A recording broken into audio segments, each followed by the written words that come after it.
The WASR 10 is one of the most common AK variants out there on the market today and is also the cheapest. So if you're thinking about buying one, there's a couple things on the rifle you should check first before you actually buy it. So when these rifles first started coming out, Century Arms didn't really put them together correctly and a lot of people had problems with them.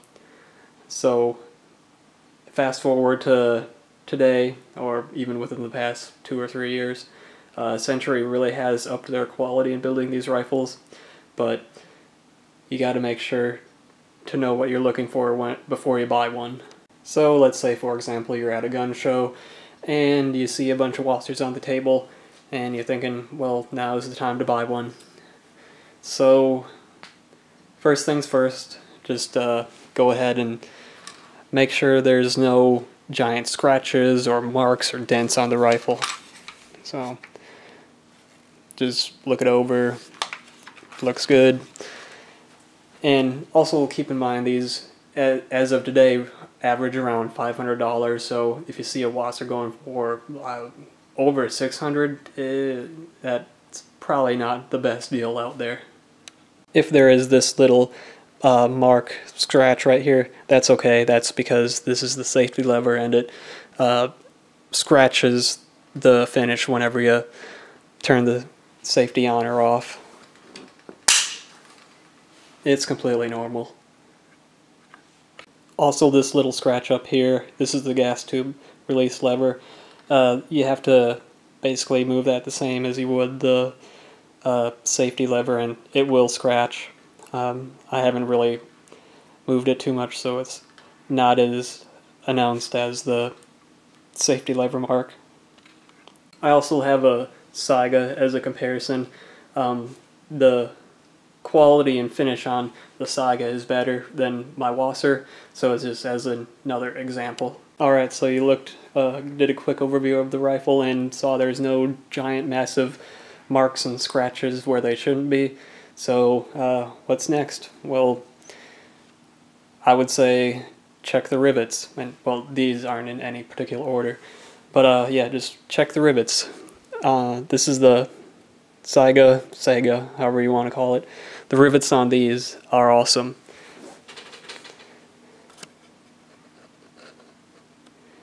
As you can see, these ones don't have any indentations and they're very, very smooth. I can't even get my fingernail under them.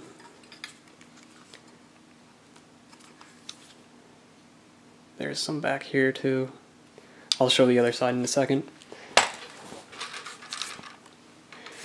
And here's the rivets on the WASR. They're not as good. I can kind of get my fingernail under these ones, and they're not as well smooth and rounded as the Saiga, but they're not really indented either, so these rivets will be fine. And then the other side of both the rifles, again, rivets are perfectly fine. The Saiga does have a little bit better quality, but it doesn't really matter because each of these rifles will work. The rivets may not be as quality and as finished, but it doesn't really matter.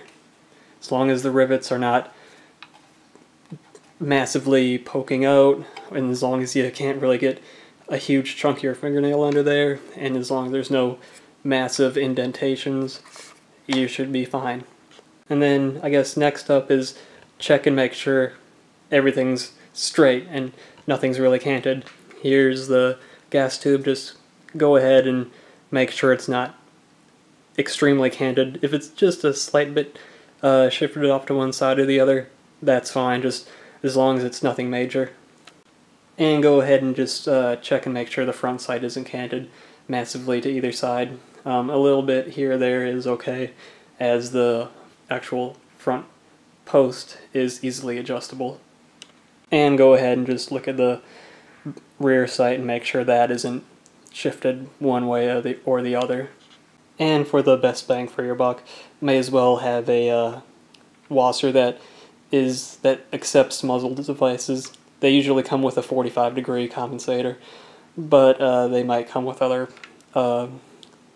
muzzle devices. I put this Tapco one on and swapped out the 45-degree angle one.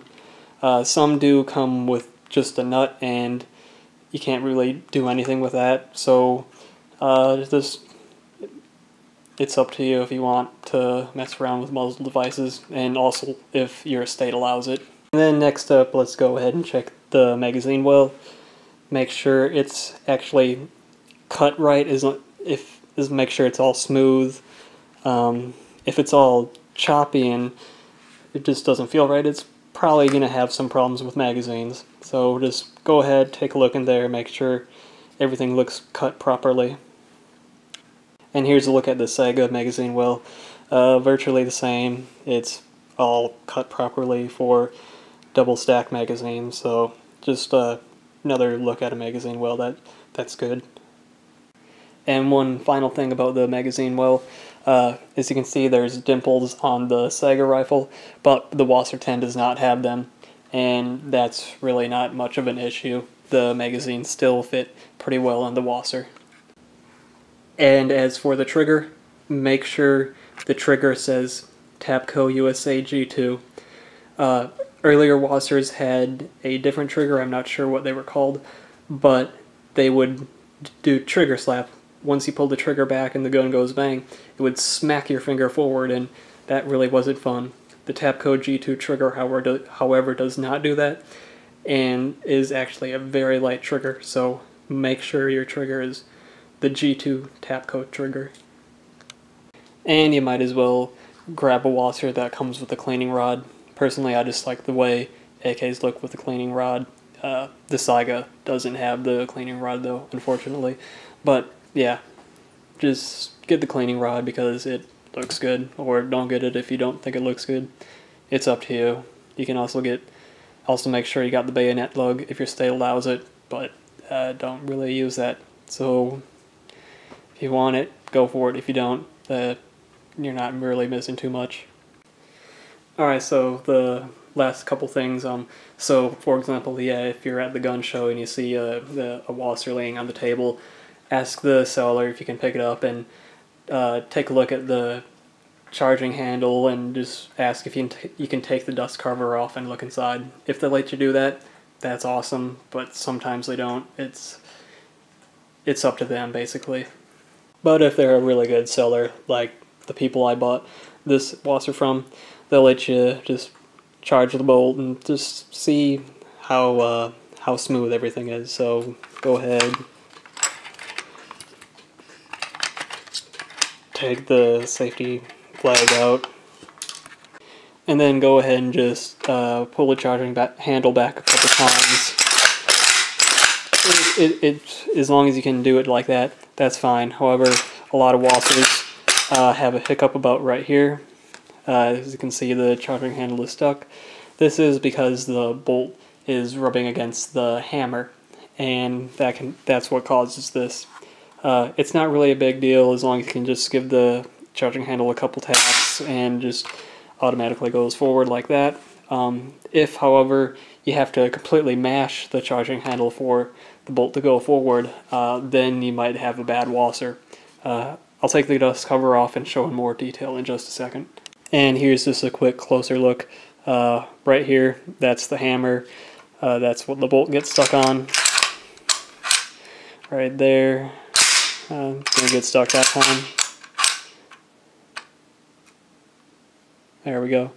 So that's just a up-close view of what it looks like. And here's the Sega, just as a comparison. It's definitely a lot smoother than the WASR.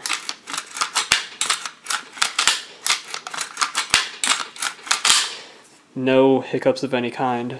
The bolt does not get stuck on the hammer in this rifle. But yeah, that's really just a extra comparison. And I think this is the last thing I can think of at the moment. So let's just go ahead and check magazine wobble. All you gotta do is just stick a magazine in and see how much wobble it has.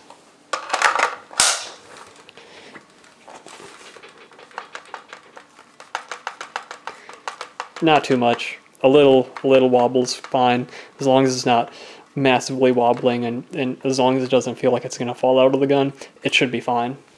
And that was a steel mag, and I'll go ahead and put a Tapco plastic one in.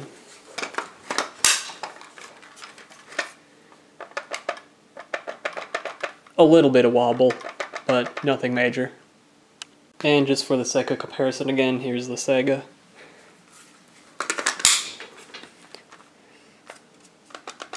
Yeah, still a little bit of wobble, nothing major.